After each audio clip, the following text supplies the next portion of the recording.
My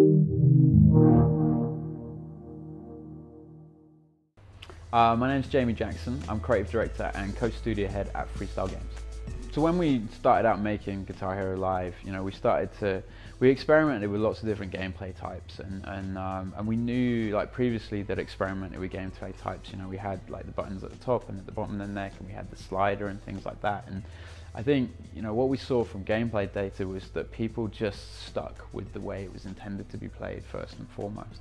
And then we started to think about, like, what is the future, and how can we make a game that isn't necessarily a yearly release and isn't something that someone has to go and spend $100 on or whatever it might be every year. Like, how can we make a better value proposition to the player so that they keep playing it? And really early on we said, it has to just be one guitar. We can't keep asking people to come back and buy new plastic.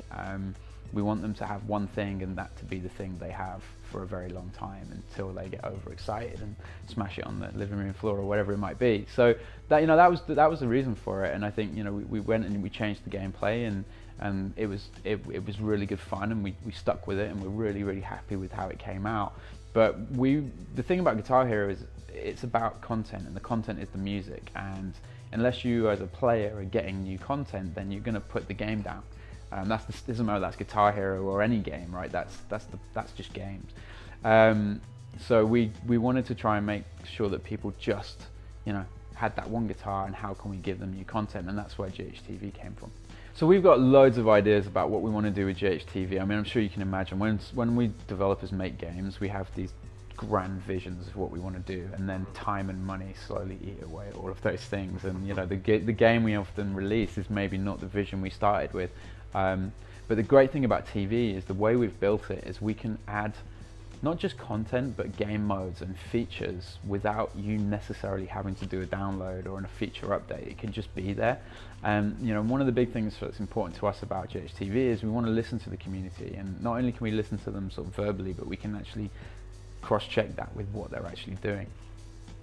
So I would say, we're open to adding all manner of things, and I think having some sort of soundboard for people to communicate, and that's why we've built out our community manager, and with Stevie coming on board, so that she's there to talk to you and she can hear the fans and she can then respond. So when we first started thinking about Live, well, Guitar Hero wasn't called Live even back then, it was just Guitar Hero, and we called it Stage Fright because we felt like we wanted to give this emotion to people. It was we said what's cool about Guitar Hero, and they said, oh, it makes me feel like a rock star, and we were like, all right, we're going to build on that.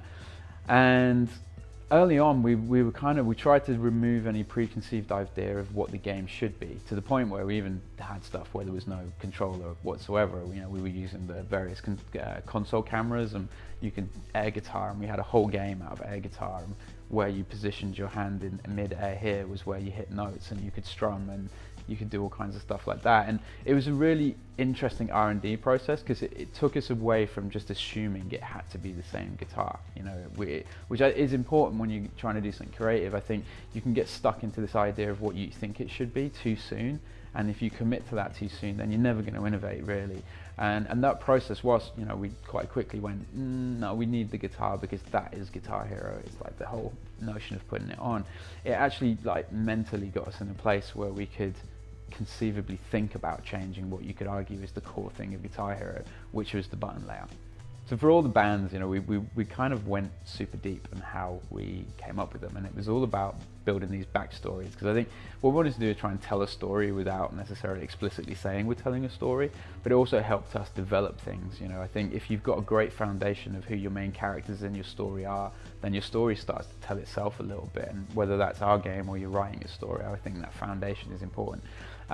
We had so much fun coming up with these things, and I'd love to sort of let everyone in on that, all of the details, right? I mean, some we may have took too far and we should never repeat, but there's going to be stuff, there's going to be unlocks in the game in Live where you're actually going to get to see some of this stuff, and you're going to see a bit of the info, and you might see some of the concept work we did. And making Live, we learned a lot about movies. And here's the thing about a movie: if you've got the right creative vision, you can kind of fake anything.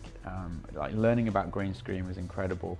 The one thing that we had to avoid, and this was the only barrier we had, was the robot, the bolt was on a huge track. So you had this big train track. So we had to make sure that that wasn't in shot as much as possible. Everything else we didn't mind if it was in shot, because if there was green screen there, we knew we were going to fill the green screen. If it was looking at the side of the stage, we knew that was what it was supposed to look like, because we dressed it and we had, you know, we had all the roadies and everything there. So everyone that was there was cast. There was the odd occasion where Paul McCann getting in the way of the camera when it turned around, and we were like, but that was the only rule. We were like, we just need to make sure we don't get the track in shot. And I think there was like 2 cases where there was a bit of track and we just painted it out. But everything else we knew we could fake, because that's how we designed it.